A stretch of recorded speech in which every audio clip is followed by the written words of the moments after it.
Alright y'all, welcome back. This is part 6 of this series, how to personalize your training program. Here we go.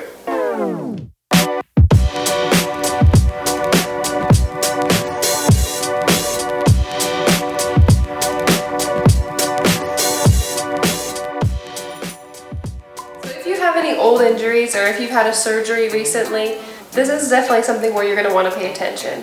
If you want to be a bodybuilder but you just had a shoulder surgery, you're going to have to lift your shoulders differently. You might start out with just lifting just your arm, getting back your range of motion, your strength, your flexibility, and that's going to take some time. But in the meantime, there are still some studies that show if you've had surgery, for example, on this shoulder, you can still work this shoulder and you'll still get unilateral training benefit, which means if you can use a dumbbell in this arm and you're doing baby birds or lateral raises or anything to work the outside of your shoulder, doing this arm, even with just a pen or a pencil and doing the same movement, you can still get some of that training benefit on your weak side or the side that has the injury. Play around with that, still use it, and still keep whatever your injury is, the site around it, the muscles around it from atrophying, keep it active. Another common injury that people have is sciatica and low back pain.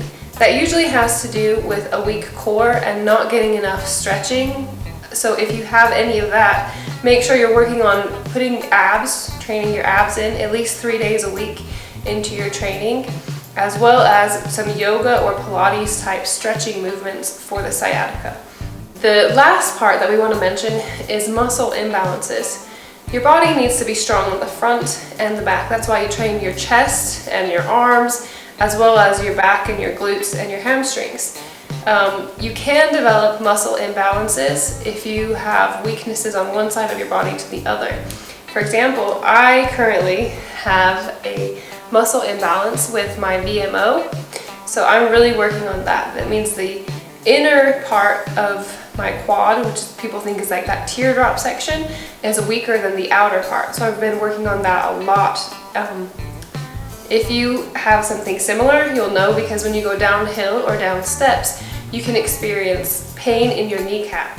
If you have that, comment below. I totally can sympathize, and I can tell you what I've been doing to work on that. Alright, so last but not least, one of the most important things that we try to focus during our workouts is to have fun. You have to have fun during the workout, or else it's just not going to be worth it. Your time is very valuable. So you want to have fun and enjoy every single workout. Now, one of the things that we do to keep it fun is that we try to include skills that we would like to get better at or learn, such as handstands, pistol squats, etc. A lot of those exercises we do as finishers. And then after we've done the bulk of our workout, we'll do, for example, 20 pistol squats or 5 handstands, etc. That keeps it very fun and exciting, and that has worked a lot for us. So if this seems overwhelming to you, we do have a program that we've already put together. It's a 90-day program. It's strength-based. So if you are interested in that, look in the description box below and we'll provide that to you, especially if you're overwhelmed about choosing exercises and using your 1 rep max. It walks through day by day and will guide you along until you build more knowledge of biomechanics and the exercises themselves so that you can personalize a program for yourself. If you have chosen to do a more bodybuilding approach, now with all of this information in there, your paper should look Sunday through Saturday. You're going to train 5 days a week. You have 2 days off. 1 day is an active rest day. The other day, you're just not going to do anything in the gym at all, especially if you're new. Your Monday could be a chest day, and you're going to be doing 3 to 6 sets of 6 to 12 repetitions at anywhere from 67 to 85% of your 1 rep max for all the exercises in there. That's your bicep curls, everything in there. So your Monday is going to be chest, Tuesday is going to be back, Wednesday is going to be legs, Thursday is going to be shoulders, Friday is going to be abs, and Saturday is going to be your cardio day.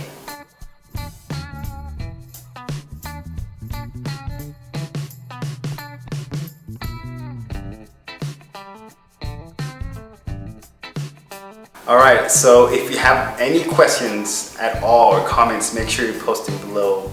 We hope that you learned a lot. my wife, as the expert, was super excited for this, so we hope that you enjoyed every single bit and took a lot of notes. Now you might want to go back and re-watch the video. Make sure you do that. You're welcome to do that. But if you have any questions, also make sure you check our website where we post a lot of workouts, a lot of information that will be very beneficial for you. Thank you very much, and as always, train hard, y'all.